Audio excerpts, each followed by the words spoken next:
Halo teman-teman, balik lagi dengan saya Wendy Anandria di jurusan Sistem Informasi. Di video ini saya akan membawa tema yaitu biotik dan Pasiko dan agama Buddha. Dan di kali ini saya ditemani oleh teman saya yang bernama Christian. Halo. Gimana Chris? Kabar Chris? Baik. Ya. Kali ini gue akan menjelaskan tentang bioetika dan Pasiko dan agama Buddha nih. Nah, gue jelasin dulu dalam pengantar bioetika dalam agama Buddha, yaitu cabang ketika yang membahas masalah moral dalam biologi dan kedokteran gitu, seperti hak hidup lah, dan pengobatan dan teknologi reproduksi. Nah, dalam ajaran agama Buddha itu bioetika itu berakar pada prinsip moral yang kuat. Ya, bisa bilang tuh istilah pertamanya itu kan aturan moral, dan karmanya itu hukum sebab akibat.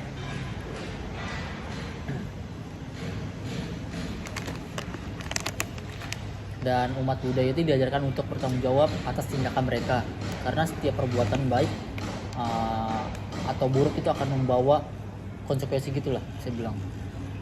Nah, ajaran agama Buddha ini juga menekan pada pengembangan kebijakan seperti metta atau cita kasih gitu, dan karuna belas kasih yang jadi landasan dalam pengambilan keputusan dalam etis gitulah. Terus menurut konteks bioetika ini, misalnya tuh larangan bunuh, yang bisa bilang tuh ahimsa dan menghargai kehidupan, lalu ada menolak tindakan yang merugikan lah, yang membuat makhluk hidup merasa kerugian gitu. Yang kedua itu ada tema Pasiko, yang bisa bilang tuh artinya datang, lihat, dan buktikan. Nah, prinsip Pasiko ini berasal dari bahasa Pali yang berarti datang, lihat, dan buktikan gitu. Prinsip ini bisa bilang tuh sudah bilang tuh ajakan dari Sang Buddha agar setiap ajaran tuh tidak diterima begitu aja secara cuma-cuma lah, tapi bisa bilang tuh untuk dibuktikan dan harus diuji gitu sendiri melalui perbuatan dan pengalamannya sendiri gitu. Nah, dalam Kalama Sutta, Sang Buddha juga itu menegaskan bahwa pentingnya sikap kritis dalam penyelidikan pribadi terhadap fanatisme, di mana itu agar tidak terjebak dengan prinsip-prinsip yang nggak jelas lah bisa bilang. Dan umat Buddha juga diajak untuk mengembangkan keyakinan yang berdasarkan pada pengetahuan pengalaman yang bukan hanya berdasarkan tradisi atau otoritas. Nah, hubungan antara bioetika dan Pasiko ini bisa bilang itu dalam konteksnya itu sangat mendorong untuk umat Buddha nggak hanya menerima aturan atau menghayati, tapi kayak menguji nilai-nilai lah yang bisa bilang tuh untuk kehidupan nyata. Misalnya itu dalam contohnya itu kayak menghadapi dilema antara etis medis dan seorang praktisi atau pasien yang diajak untuk merenungkan dan memahami konsekuensinya. Dan tindakan ini secara mendalam bukan sekadar mengikuti aturan secara mekanis, tetapi prinsip ini juga membantu umat Buddha bersikap bijaksana dan kritis gitu.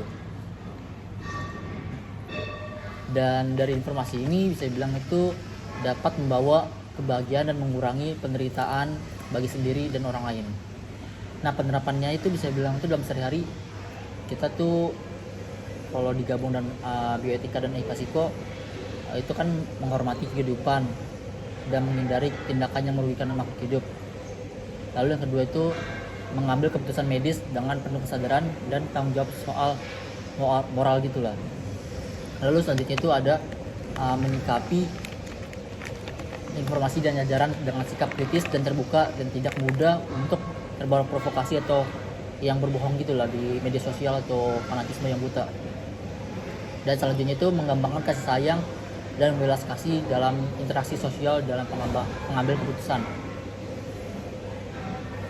Nah, dengan memahami ini atau mengamalkan bioetika dan Pasiko ini, kehidupan kita tuh bisa bilang harmonis dan bertanggung jawab gitu. Dan gak hanya penuh kayak kebijaksanaan juga, tapi semoga dengan kita belajar tentang ini, pedoman kita tuh semakin menghadapi tantangan besar moral di era modern gitu loh. Nah dari materi ini lu pengen nanya gak nih? Pemaparannya bagus. Nah, yang jadi pertanyaan adalah gimana prinsip ehipasiko membantu dalam pengambilan keputusan etis? Oke. Pertanyaan bagus sih bisa bilang. Mungkin gue jawab dulu ya dari menurut gue pribadi. Prinsip ini mendorong sikap kritis dan refleksi itu sehingga seorang nggak hanya mengikuti aturan juga gini secara mekanis, tetapi kayak memahami dan menghayati dalam konsekuensi dari pengambilan keputusan gitulah, terutama di situasi yang etis dan kompleks.